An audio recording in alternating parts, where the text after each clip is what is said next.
मामा ना बाबू पापा। अरे ई का भौजी बबुआ पापा के मामा काहे बोलता? का बताई बूढ़ी सुना काहे कहता?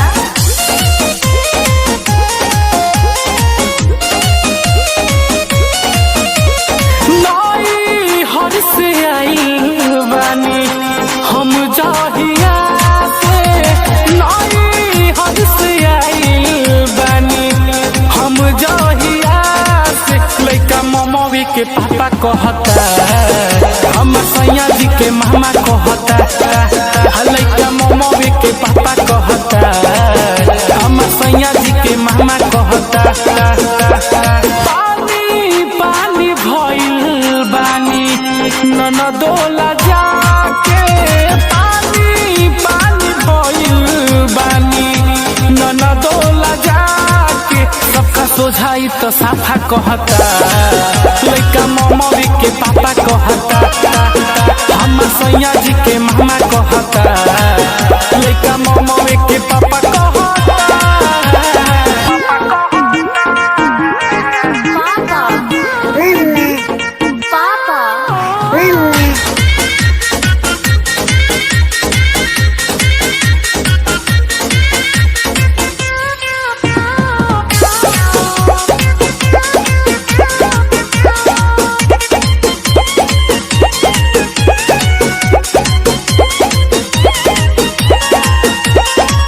एक दिन मामा एकर काफिले ओहिले, बबुआ के हाथे थमैले हो।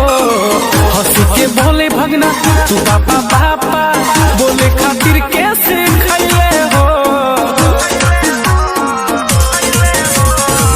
एक दिन मामा एकर काफिले ओहिले, बबुआ के हाथे थमैले हो। हंस के बोला भगना तू पापा पापा, बोले खातिर कैसे खैले हो। धगैले बबुआ के थाकी गइल बानी हम, एके सिखा के कितनो कहता नी पाका कहता। लइका ममवी के पापा कहता, हम सैया जी के मामा कहता। लइका ममवी के पापा कहता।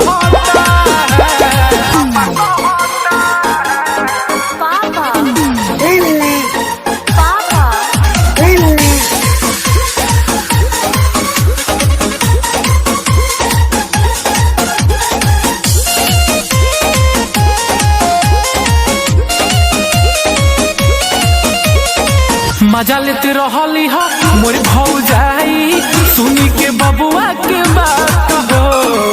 एहो खिलाड़ी बबुआ बचिन हक के है कर बात हो।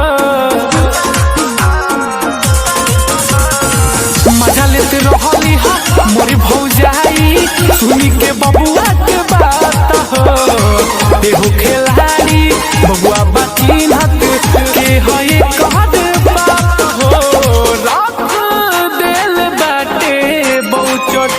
हमके रोवा के। माजा लेके बारन किसन के बोला के कहत बारन बड़ा अच्छा बोलता।